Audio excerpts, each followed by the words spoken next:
Tonight, for the first time in over 4 months, President Obama held a solo press conference, taking questions on a wide variety of issues. Welcome to this special edition of Hannity. I'm David Webbin, tonight for Sean. Earlier, our commander-in-chief spent most of his time at the podium talking about how he plans to have more transparency in his administration when it comes to the NSA surveillance program. And while the Obama administration would like all news outlets to spend their valuable airtime focusing on his meager attempt to, quote, restore the public's trust, there was one key topic the president seemed to gloss over: the failing economy. And folks, let's be honest. At the end of the day, that is the most pressing issue facing Americans today.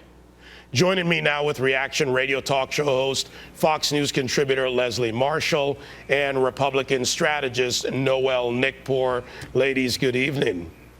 Good evening. Good evening. So, Leslie, let me throw it to you, and let's look at the numbers of full-time jobs versus part-time jobs added in July, and what this really means to the American people when productivity, 1978 levels, tepid at best recovery. Why isn't the president speaking up on the economy? Where's the plan? Well, first of all, he should speak up on the economy. And you notice Republicans aren't talking the economy so much, because even though you like to cite, oh, the jobs, you say tomato, I say tomato, let's look at the glass half full, half empty. The bottom line is we do have job creation. The economy has turned around. There was never a double dip. The housing market has turned around. And you know that the economy's turned around, David, when I have banks calling me now saying, what settlement? We want the full amount. We don't want half anymore, Marshall. The economy's definitely turned around. The president needs, even though the American people care about the economy still, and each person does not individually feel the turnaround, albeit slowly trickled down to them, the president, I believe, today was addressing issues that concern the American people. And although the economy is number one on their plates, they are very concerned about NSA, the relationship with Russia, et cetera. We can multitask on all of that, Leslie, but let's look at this. Nicole, part-time jobs. Part-time jobs do not pay for full-time lifestyles, and Americans are hurting today. So it does matter what type of jobs are being added. The fact is that if people can't afford to live, consumer spending goes down, and we see that reflected in the numbers that come out of the Census Bureau monthly.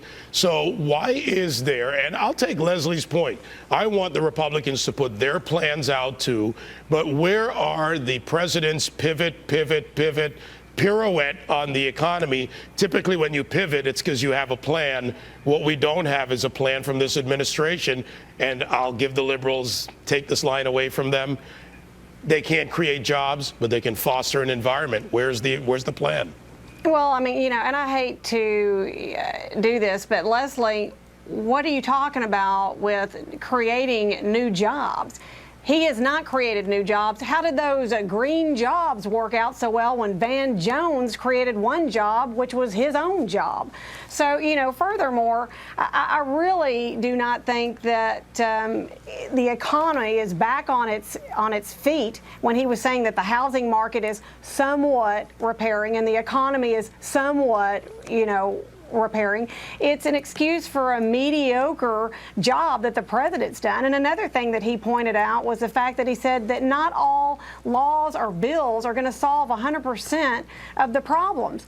Really? I mean, do you really want your president saying, hey, by the way, I'm just going to go ahead and give myself an easy pass because I'm going to use the American people as guinea pigs. I'm going to try Obamacare. I'm going to try every other thing I can just to see what works and what doesn't. Just like Nancy Pelosi said that we're not going to know what's in health care until it passes. All right, so let me throw the housing market to Leslie. Hang on, Leslie. The average payer, the average 30-year mortgage in America right now, because of the change in the interest rates as we have quantitative easing forever, is paying $175 more per month. As middle-class incomes have dropped $5,000, give or take, depending on where you are in the country. So these are the realities people face, and we instead have a president that's pushing the old program that's been going on for, I don't know, 30 years, since the FHA, the Acorn sit-ins, the Clinton years of home ownership for people who, frankly, may not be able to afford that home. Well, I have so many things to say. First of all, the other day I went with a friend of mine who was a realtor to an open house. Do you want to know how many people showed up to buy one house in the Los Angeles area? And this was a middle-class, average-priced home.